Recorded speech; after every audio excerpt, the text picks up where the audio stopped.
Bismillahirrahmanirrahim. Assalamualaikum warahmatullahi wabarakatuh. Saya Silvi Zain Adistin, mahasiswi semester 3 Fakultas Hukum Universitas Juanda Bogor. Di sini saya akan mereview mata kuliah Hukum Pidana yang diampu oleh Profesor Dr. Hajaheni Nur Aini SHMH serta Dr. M. Rendi Atidayandi SHMH pada pertemuan kelima hari Senin tanggal 11 Oktober tahun 2021. Ibu Prof. Heni menjelaskan bab 4 tentang hubungan sebab akibat. Yang pertama itu ada tujuan dari ajaran sebab akibat. Yang pertama, untuk menentukan hubungan antara sebab akibat yang berarti menentukan ada atau tidak adanya tindak pidana. Selanjutnya yang B, untuk menentukan pertanggungjawaban seseorang atas suatu akibat tertentu yang berupa suatu tindak pidana. Ajaran kausalitas itu merupakan unsur objektif dari tindak pidana karena terdapat di luar diri pelaku, yaitu yang berupa perbuatan. Dalam rumusan delik ditentukan adanya unsur akibat dari suatu perbuatan, maka untuk menentukan unsur perbuatan yang menimbulkan akibat itu dipergunakan ajaran sebab akibat. Yang kedua ini masuk dalam teori-teori ajaran sebab akibat atau kausalitas. Dalam ajaran sebab akibat ini terdapat yang pertama itu teori conditio sine qua non atau teori ekivalensi, di mana artinya itu tiap syarat adalah sebab dan semua syarat mempunyai nilai sama, karena apabila satu syarat tidak ada maka akibatnya akan lain. Contohnya yaitu si A itu mengganggu si B, kemudian si B memukul si A dengan keras sehingga pelipis si A ini luka. Karena telah memukul si A, kemudian si B pun melarikan diri. Saat itu juga si A mencari tumpangan untuk pulang ke rumah dengan menggunakan taksi. Setelah di dalam, taksi tersebut mengalami kecelakaan yang menyebabkan luka si A itu menjadi lebih parah. Kemudian si A ini dilarikan ke rumah sakit oleh si supir taksi tersebut.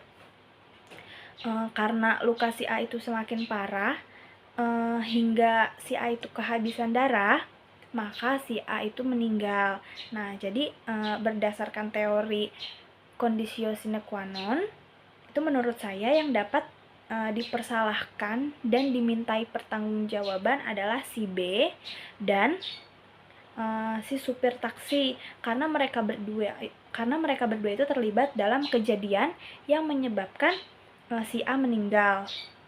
Yang pertama itu karena pukulan dari si B dan kecelakaan dengan supir taksi lah yang menyebabkan hal ini terjadi atau yang menyebabkan meninggalnya si A. Itu contoh dari teori conditio sine qua non.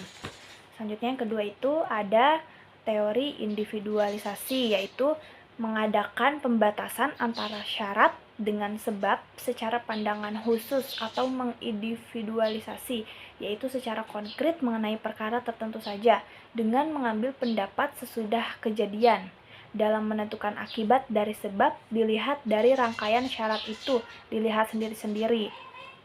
Adapun contoh yang telah saya buat yaitu seorang anak majikan sedang bermain layangan.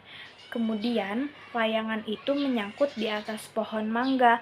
Lalu majikan menyuruh pembantu untuk mengambil layangan yang menyangkut di atas pohon mangga itu. Tetapi pembantu itu menolak karena pembantu tahu bahwa di atas pohon mangga itu terdapat sarang lebah yang besar. Namun majikan tersebut kekeh menyuruh pembantu untuk mengambilkan layangan anaknya. Dan akhirnya nurutlah si pembantu itu untuk memanjat pohon. Setelah di atas pohon, pembantu tersebut disengat lebah dan terjatuh hingga meninggal. Jadi kalau dihubungkan dengan teori individualisasi ini, bahwasanya seharusnya pembantu itu tahu bahwa di atas pohon mangga itu terdapat sarang lebah yang dapat menyebabkan dirinya. Lalu yang ketiga ada teori generalisasi. Teori ini melihat peristiwa sebelum kejadian. yaitu serentetan syarat yang merupakan perbuatan manusia dapat menjadi akibat dari suatu peristiwa, yaitu dilihat dari perhitungan yang layak atau pengalaman hidup yang umum terjadi. Contohnya sudah saya buat juga.